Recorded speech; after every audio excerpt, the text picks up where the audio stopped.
Welcome to the First Responder Wellness Podcast. I'm your host, Conrad Weaver. I'm so glad you joined us today.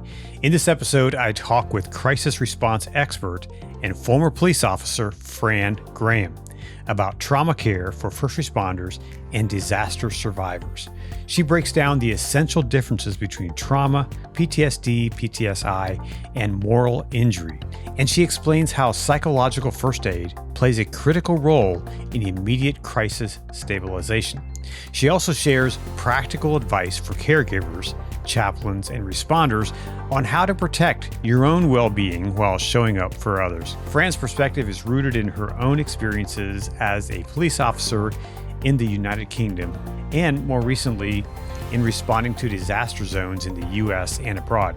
She delivers her hard-earned wisdom with clarity and compassion. Thanks so much for tuning in. Be sure to subscribe to the show and share it with a friend. And now here's my conversation with Chaplain Fran Graham. Fran, welcome to the First Responder Wellness Podcast. It's such a great honor and privilege to have you on the program. Thank you so much for the invitation, Conrad. I've been looking forward to this. So it's interesting that you have this accent that doesn't sound like Montana. Actually, the people from the most rural parts of Montana really do sound like this. No, I'm kidding. Obviously, no, I'm not even from the US. I'm from England.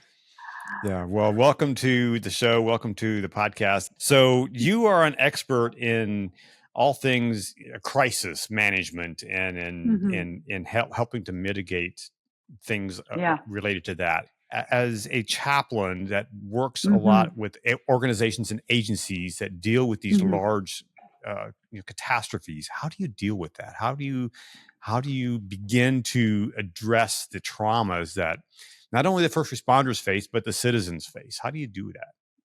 That's it's an excellent question, Conrad, but it's a really broad one because typically when any responder is going to go into a disaster, they have what I call a target audience that they are solely responsible to respond to. In other words, we all respond to things, but we cannot possibly manage everybody's needs. So we have to compartmentalize what we can provide for whom, when. And as providing care for people, we need to be able to figure out what care can we provide, and if we can't provide it, who do we call in to fill that gap? So when you say to me, well, how do we do that? It depends which hat I'm wearing. If I'm going in as a disaster relief chaplain, then primarily I'm working to care for the civilians in that community that have been impacted. And what does that look like? Well, that looks like coming alongside them to help them really manage their stress responses to the awful experience they've just been through. If I'm working with first responders, it's a slightly different ballgame. I can't be going alongside the first responders when they are in response mode to try and provide care for them necessarily. So for them, we have to be around if they need to come and speak to us. Otherwise, we make sure we care for them when their deployment is over, if you like, or their shift is over. So it depends which hat I'm wearing. But broadly speaking, when I'm going in, or if I'm taking teams in, or if people that I've trained are going in, their goal is to stabilize the people impacted by the event. And so that means basically providing psychological first aid, or otherwise people call it trauma-informed care. Psychological first aid, trauma-informed care.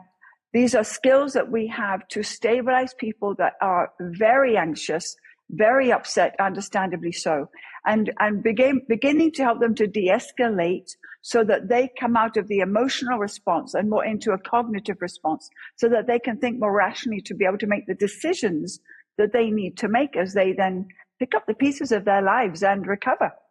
Well, let's talk specifically about the first responders. And I'm thinking of a friend of mine who is a fire chief down in Mississippi.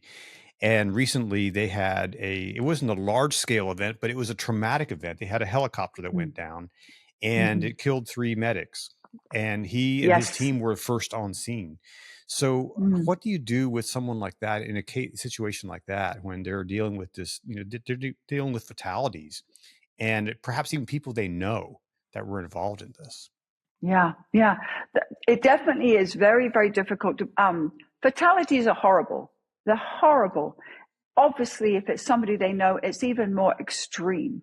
So it's basically coming alongside the people that have had to be exposed to that and helping them to manage their responses. Now, what people don't typically understand is that we will have a reaction in one of possibly 5 different areas of our life. So what I mean by that is that we are, by the way, by nature, we are designed to have an emotional side, a mental side, a physical side, a spiritual side, if you like, and a behavioral side to us. Well, in each of those 5 areas, we are typically going to experience a response to tragedy or a response to trauma. So our role is to come alongside the people that have been impacted and help them first and foremost to identify what their symptoms are since they were exposed to the event.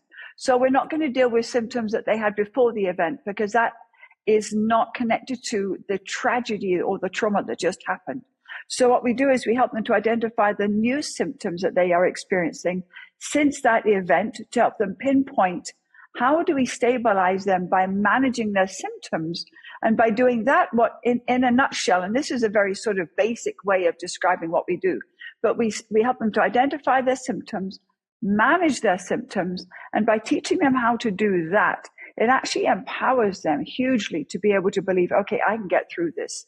With the right help, with the right support, I can put one foot in front of the other to get through this in health. Now, when I say get through this, I'm not talking about stuffing the emotion. I'm not talking about ignoring or denying what just happened and how they are responding to it. I'm talking about acknowledging that what they have experienced has been horrific, potentially, acknowledging their responses to that, helping them to identify, how do I feel about that emotionally? How is this affecting my behavior? How is my thinking? Am I able to sleep? Am I eating properly? All of these things we help them to identify so that they understand how to make the right choices for themselves over the next few days and weeks and months, to allow themselves to adjust and then hopefully to recover from that horrible event. Mm-hmm. So this is different than if you were a mental health therapist or a counselor. Absolutely. So what's the difference there? What's the difference in modalities there? That's an excellent question. So for a trauma responder or trauma interventionist like myself and those that I've trained, our role is to get in touch with the people as immediately as we can once it is safe to do so. And what do I mean by that? I mean, as soon as their response to that particular event is over and they've cleared the scene, we then get to them within hours to start stabilizing them. So the care I provide is what I call short-term, immediate psychological first aid and stabilization. The reason why this is so important is because if people are left for, let's say, 2 or 3 weeks or even 2 or 3 months, because it takes that long sometimes to get in to see a therapist, well, you can imagine the turmoil in their hearts and minds and emotions over that length of time if they haven't had any support early on. So what we do is we get to them as quickly as we can. Like I said, within hours, if not a day or 2 of the event. We use the skills that we teach and that we've been taught to stabilize them so that they don't spiral so far down into this pit of despair or sense of overwhelm, if you like, and then get stuck there for 2 or 3 months while waiting for the therapist. The other thing is that a therapist is going to go into that person's history to look at all the things that they've experienced in life. We are just going to deal with that event. We literally, when I say we look at symptoms, our job is to come in to stabilize them because we're managing the symptoms that they are experiencing as a result of that event. And the reason why that is so effective is because when we think of our own personal responses to things that we've been through that have been really difficult, what is it that causes us to feel out of sorts? We have acknowledged mentally that something horrific has happened, but actually it's our reactions to it that we then have to manage, and it's those reactions, or what I call symptoms, that can make us feel out of sorts, especially if we have a lot of very strong symptoms. And that can be scary for some people if they have a symptom that they've never experienced before. Sometimes when we have extreme reactions to difficult things, we can feel as if we're losing our mind, right? It's so scary sometimes that we think, okay, this is not me. This is not how I normally react. I don't recognize myself.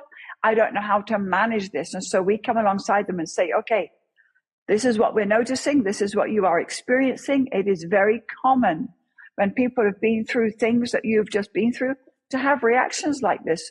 So let us help you to stabilize that and help you to move forward. Now, what we don't want to say is the symptom that you are experiencing is common if it's an extreme symptom. We have to be very careful with that. We don't want to make a mountain out of a molehill, but neither do we want to ignore an extreme symptom. So when I say symptoms are common, what I'm saying is it is very common for us to have a reaction to hardships in life. We're all going to have a reaction to things that cause us stress. Those reactions are what we call adjustment reactions. It's our body actually doing what our body's meant to do. If we didn't do it, then we wouldn't be functioning properly. So we're supposed to have a reaction. That's part of our fight or flight response. But sometimes those reactions are so extreme, people can be nervous about them. So we just stabilize them, help them to identify, okay, this reaction is very common. You're probably going to notice that in a few days it's going to wear off. This one, not so much. This one, we're going to get you some help immediately. And so that's how we help them to navigate through that. Mm-hmm. So how much of the work that is involved with this relates to the spiritual aspect of a person versus their psychological side? Excellent question. Actually, all of it does. All of it does, because we very much have a spiritual aspect of our makeup and our nature that a lot of people don't tend to pay attention to. And what I mean by that is that some of the symptoms that some people can experience are tied into what we call spiritual symptoms. So, for example, if you have somebody who's struggling with feelings of extreme helplessness or hopelessness, that ties into our sense of purpose, which is a very inner, what I call spiritual aspect of who we are. We need to feel that we have a purpose. We need to feel that we matter. So when you have people struggling with those symptoms of feeling helpless or feeling hopeless, those are what we call spiritual symptoms. You could also say, if somebody's really angry with somebody else because somebody caused something to happen, the element of unforgiveness is called a spiritual symptom. And so a lot of those things actually are some of the more difficult ones to deal with, because they deal with our inner values, our core system of our beliefs and who we are and our culture and our traditions and what makes us uniquely us. It's when those aspects of us as individuals get knocked that sometimes we can really struggle to understand, okay, how do I manage this? Because this is so deep. It's so personal to me. And those are the areas where I call those the spiritual symptoms. And so how does that work when you have someone perhaps who isn't a person of faith or doesn't have any faith connection? Excellent. I always say to people, everyone's got a faith in something, even if it's a faith in themselves. So faith is something that we can believe in. Some people will believe in God. Some people believe in other higher deities. Some people believe in nature, and so we have to understand that by the way we've been designed, whether you look at it from a scientific perspective, a biological perspective, a natural perspective, or a spiritual perspective, we have inner parts of our core being that are generally termed as spiritual, whether we believe in a specific higher being or not. It's how we are designed as human beings. That's what makes us different to mammals, to other mammals. And so I always manage to get people to identify that spiritual belief that they have. It may not be the same as my belief, but to them it's their personal journey. So I'm still going to tap into that and help them identify where their spiritual boundaries lie, if you like, and then help them recognize those spiritual symptoms, because sometimes they're nothing to do with necessarily a higher power. They're to do with how we're designed and how we're going to respond to the incident. Mm-hmm. So when you're talking about these large-scale natural disasters and going on these places like that where natural things have happened that destroyed property and lives, you have people that are suffering from PTS, post-traumatic stress, perhaps post-traumatic stress disorder. How is that different than a moral injury? Oh my gosh, that's such a wide question, but I love the question. So you are right. There is post-traumatic stress disorder. I actually call that post-traumatic stress injury. A lot of people are beginning to change their terminology on that. And then you have moral injury. So post-traumatic stress, to break them down. Post-traumatic stress is a stress response that everybody will have to something that's very difficult for them to manage or to cope with or to understand. We all have a reaction to something that's very difficult, and that is a stress response. And it's post-traumatic because it comes after the event. Post meaning following the event. So that's normal. We all have that. What we don't all have is post-traumatic stress disorder or injury. And the post-traumatic stress disorder it's a pathological variant. So we will all have post-traumatic stress. We consider that to be a normal response. The disorder is when our symptoms are not easing up. So typically when we're working with people who have strong reactions to a stressful event, we'll monitor them for about 30 days. And the guidelines are, if those symptoms are not dialing down or remitting after 30 days, then we refer them immediately to a therapist for diagnosis assessment to see if they have post-traumatic stress disorder. And so that really is, when I say it's a pathological variant, what I mean is they're stuck. Their symptoms are not easing off. They were so impacted by the event that they're not able to manage their symptoms. So therefore they need help. Those are very different to moral injury. Moral injury is when you have been forced against your will or against your moral values to experience something or do something that goes against your core values of how you believe the world should operate around you. So for example, there are times when a first responder has to do something because they're told to do it by their upper management, or they have to do it because it's their job. And yet, if they had a choice outside of work because of their moral standard or their sense of values, they wouldn't have made that decision. And that's where we can have moral injuries. Now, another example of that, and I don't like to talk about COVID, but a lot of our first responders experienced extreme moral injuries because of COVID. And when I say first responders, I'm including hundreds and thousands of people in the healthcare field because they lost their jobs because they didn't take the vaccine. Well, hold on a minute. Isn't it our personal right to choose whether we take the vaccine or not? And so that is a classic example, widespread around the world, of people who wanted to take a stand and not take the vaccine because their belief system dictated that they shouldn't. And yet their supervisors and their places of employment were saying, well, if you don't, you lose your jobs. This is a job that they love. This is a job that they've given their lives to for many, many years. And that goes against their values or belief systems because they're being forced to do something against their will, or if they don't, they lose their jobs. And that's where, in fact, it was during COVID that this term moral injury became so prevalent, because suddenly everybody could relate with it. In the first responder world, for example, a moral injury for a police officer could be he had to shoot somebody he didn't want to shoot, or she didn't want to shoot, or a firefighter might have experienced a tragic death of a child that shouldn't have died. All of those horrible things that go against how we believe the world should operate are moral injuries. And so they're very different. A moral injury could lead to post-traumatic stress disorder. A moral injury is another version of post-traumatic stress, but it's because of a unique set of circumstances. So I want to shift a little bit toward thinking of care for the caregiver. Hey, for the past several months, I've been enjoying using the Train Well program for my daily workouts. I used to be really inconsistent with working out, and often I didn't know what to do next to achieve the results I wanted. I felt stuck. Train Well has solved that problem for me.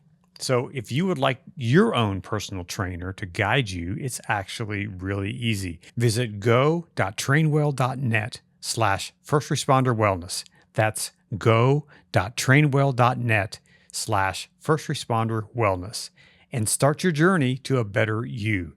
If I can do it, I know you can too. Hey, the link is below in the show notes. Huge.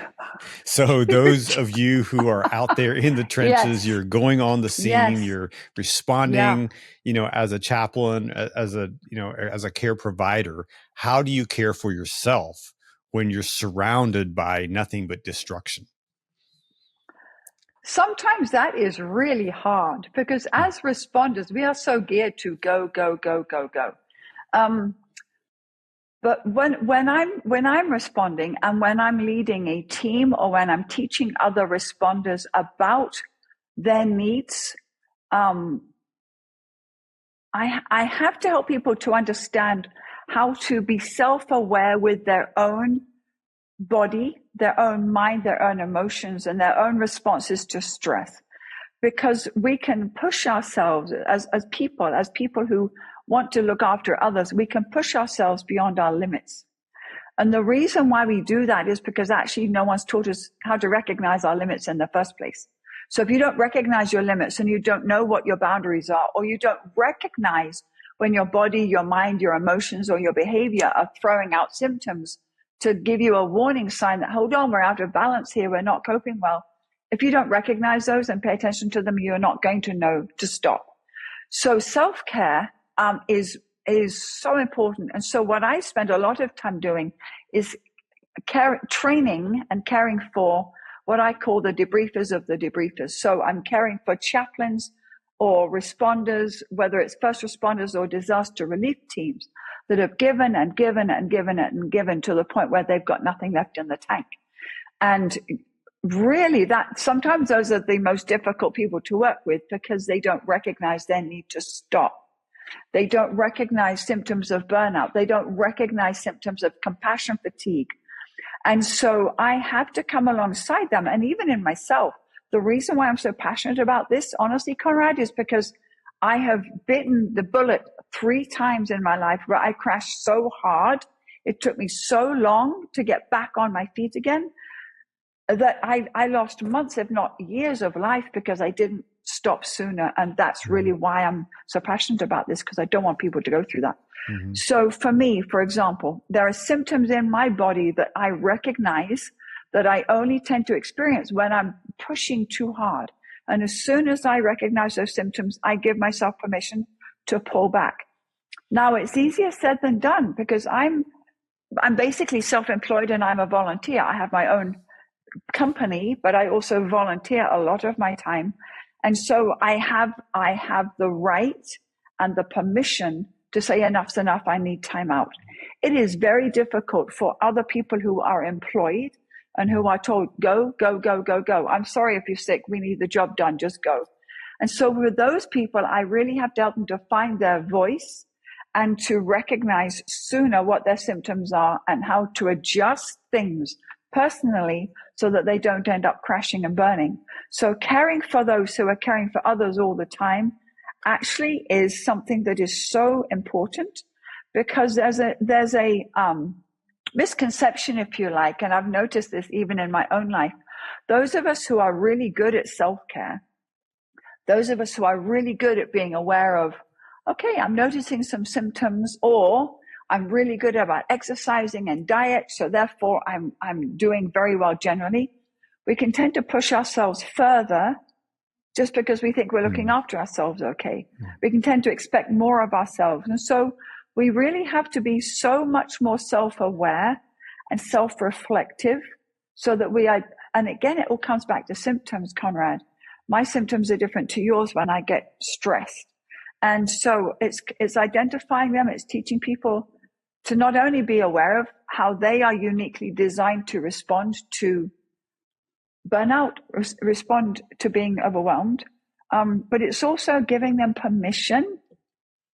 Literally, I have to often give people permission to say, okay, time out, I need a break, even if it means going to the upper line management to say, I'm not doing well, I need some time off, whatever it might be. The biggest hurdle that I find is that people then run into guilt and shame.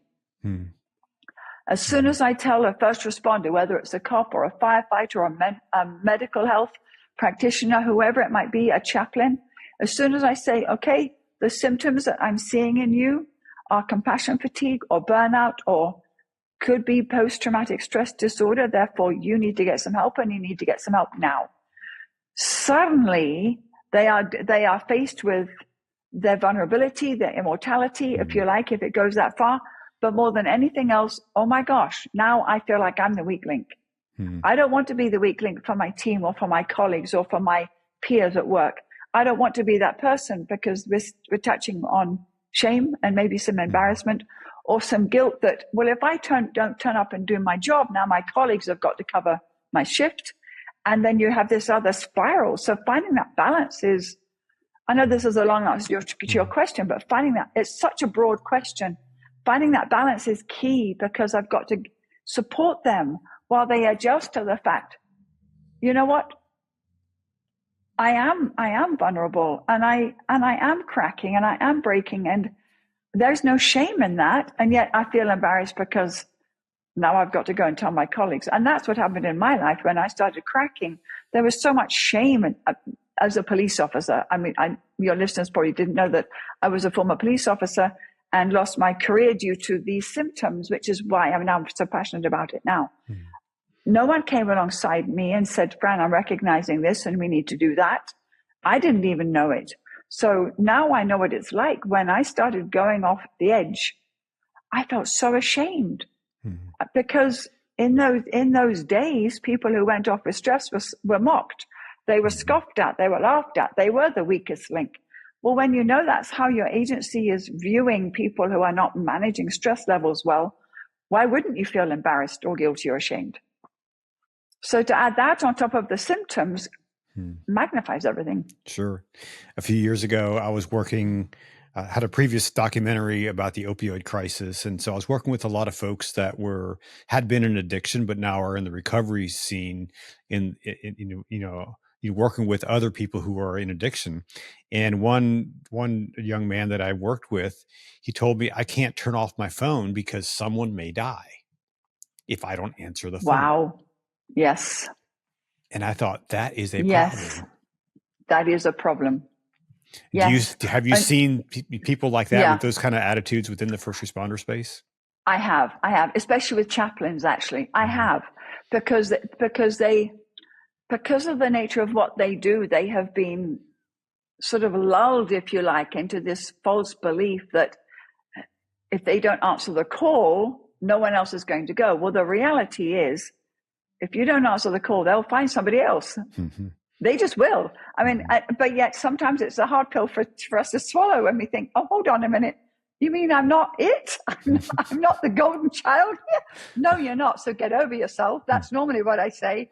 But no, to be more tender, the reality is that because we care so much, and because we have a sense of responsibility to those that we provide our services to, there's definitely an element of, my goodness, I need to be available.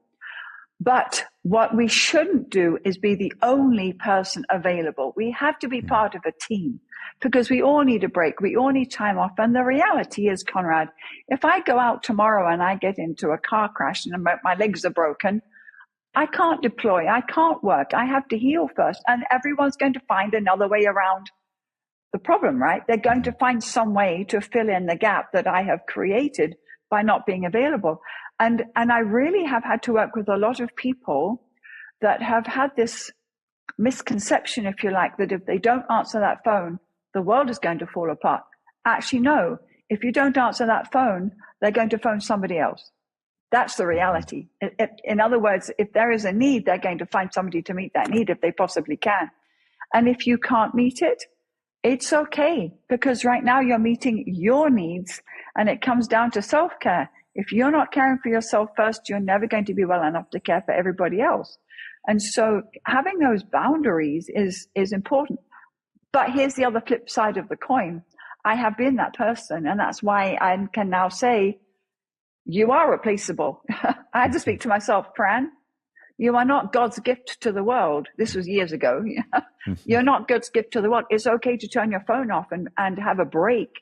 But we can be so passionate about these areas of caring for one another that we want to be available. We want to be able to be called upon. But there's a limit to what we are able to do just because we have a limited capacity. So having boundaries around that is really important. And if you need time out, it's easy for me to say to people I'm working with, take a couple of days off. No one is going to think badly of you for taking a couple of days off. My goodness, you're on call 24/7. Most chaplains are on call 24/7 unless they're on a chaplain team, in which case, have a break. You're voluntary. Have a break. For first responders, they're not voluntary, they're voluntold, and so it's a bit difficult. But it is down to us, isn't it, to manage our time management, to manage our boundaries, to manage our capacity, and to pay attention to what our needs are so that when we are at that point of burnout, as soon as we start seeing the symptoms of burnout, we knock some things in the head immediately to prevent that journey continuing on. And that includes being able to turn your phone off. It really does. And put it down and put it away. On some of these big natural disasters, people are deployed for days, weeks, sometimes even months at a time. And when you're in that world and you're in that space, you're kind of disconnected from everything else in the world. So what are some things that one can do when they come back to the quote real world to kind of keep their life from going off the rails? Because now you're back home, you're back with your family, you're back in the normal routine of life. How can you manage that now, having come from this other space where everything was, very different? That's a really good question. And I've got different ways of viewing that. One of the things I want to acknowledge is this. When those of us that are responders have been working in the war zone or working overseas in disasters or even working here in disasters, or take disasters out of it, you are a first responder that's been at a scene of a horrific accident where a whole family's been killed, and including children. When due to the nature of your job, you are dealing with life's horrendous tragedies like that, it can make other things that other people complain about seem really stupid, really insignificant. And as a former police officer myself, and as a chaplain, and as a disaster response responder, I often find when I come home after having dealt with what I call real life difficulties and real life challenges, I can get really angry when I come home, and I might happen to speak to some people in my community or even watch some of the comments on Facebook, and I think people are complaining because their neighbor's dog is barking, or people are complaining about A, B, C, or D, or my family's whining because the bread's a day old. Do you know what I'm saying? There are things that re-entry is really hard. The re-entry, it can be very hard, because we literally have been dealing with life's tragedies. We've been caring for people on their absolutely darkest day of their life and have had to pick up body parts or whatever it might be. Go and do a death notification for a mother whose son has just been found. He's just blown his brains out because he's died by suicide. All of these things. And then you come home and the kids are complaining because they've got homework to do. It's such a dichotomy of paradigm shifts that it can just get on our nerves. So being aware of that is one thing. Giving the people at home grace to understand they don't deal with what I deal with. So actually, I've got to be the bigger person here. That's how I've managed it. I've had to give them grace because they don't get it. How would I expect them to understand if they've not been through what I've been through? So it's actually me that's got to calm down. So the way I do that is I make sure I take some time out, honestly, before I even interact with people, if at all possible. When I've come home from some difficult deployments, I literally will hide out in my house with my immediate family for a few days just to decompress, because most people who've been in that situation don't fully come to rest until they've been allowed to decompress first. And I don't know about you, but it can take several days to decompress and just breathe and to rest and to think through what you've just experienced. And then once you've decompressed, then your rest phase starts. And so I have learned that if I can encourage other people to give themselves some days of decompression before they end up getting too busy in the big world again, then that does help.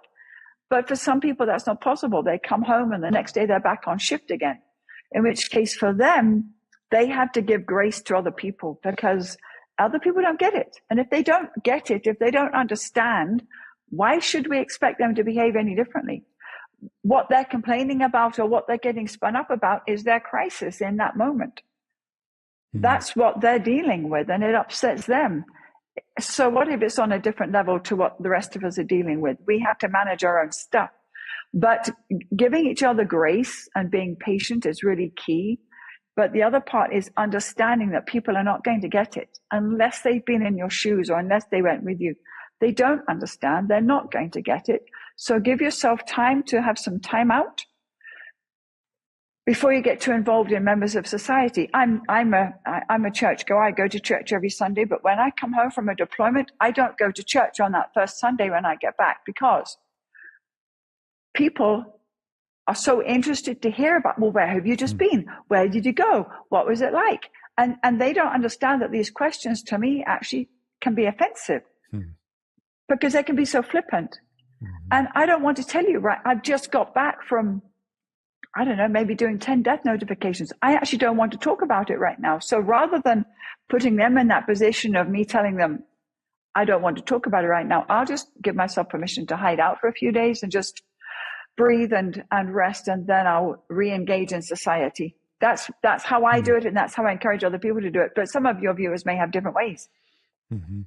Boy, this has been a fascinating conversation, and I could probably talk to you for hours about some of these things. We don't have hours, so what I want to do. We don't have hours, and there's so much to it. There is, but I know that you provide training on all these things for agencies, for people. Yeah. So talk about what your work is there, and how can people get in touch with you for training? Well, thank you. Yes, so I'm so passionate about this because I've had to learn through my own issues that years ago I thought, you know what, there are so many people who ask me, how do I manage? And I thought, therefore they need the information. So I started training people, and I've been an instructor now for over 15 years. So I now have an academy called the International Academy for Crisis Response Training. And the website, if anyone wants to look at that, is www.iacrt.com. And they can reach me through the academy if they've got any questions. But if they look at that, they'll see that we offer over 30 classes on everything from how to care, how to care for your neighbor in trauma, up to managing school crises and peer support for fire and police, to hospital and healthcare, and going into schools as well. So we're passionate about education because when I say we, I have some excellent instructors that help me out with this, but we're all former boots on the ground people and or still currently serving as first responders. And we've recognized that if we don't educate other people, we can't empower other people to build up their own resiliency and resistancy. So if we can empower other people to understand how their bodies respond to trauma, then they are better able to manage their own symptoms, and then they don't need to call people like us to come in and care for them. Instead, they're paying it forward and caring for other people. So that's really what I'm passionate about. I'm passionate about education. And yeah, our academy is international. We teach across the US, we teach overseas, and we're writing new curriculum all the time. So sometimes if somebody says, hey, I need a class about this, but I'm not seeing the exact fit on your website, we say, okay, no problem. We'll create a class specifically for your audience. That's awesome. We'll be sure to put the links in the show notes so people can reach you by going to the show notes and clicking on those links. So this has been a fantastic thing. I want to talk to you offline about schools, because my wife is a school principal, and I think that's it'd be an interesting subject for her to think about. So, but I want to say thank you for joining us today. Thank you for being on the podcast and for the work that you're doing. I really appreciate it. Well, Conrad, I appreciate your invitation. I love sharing what we're doing because I know it helps other people. So thank you for the invitation. And it's been fun. I hope we get to do it again. That was Chaplain Fran Graham. Thanks so much for listening. If you're a responder, chaplain, or someone who regularly deals with heavy situations, I really hope this conversation gave you tools and the permission to take care of yourself too, because you deserve it. Be sure to check out Fran's work at iacrt.com. And if you're part of an agency or organization that needs trauma-informed training, visit her website to learn how she can help. The link is below in the show notes. As always, thank you for listening to the First Responder Wellness Podcast. be sure to subscribe and share this episode with a friend. We've got more great conversations coming your way. And finally, thank you for listening, for serving, and for doing the hard work of taking care of yourself. We'll be back next week with more first responder wellness conversations. And remember that you are not alone. If you need someone to talk to and don't know where you can turn, you can dial 988 for help. Until next time, be well, take care of yourself and those around you, and go out and do something great in the world.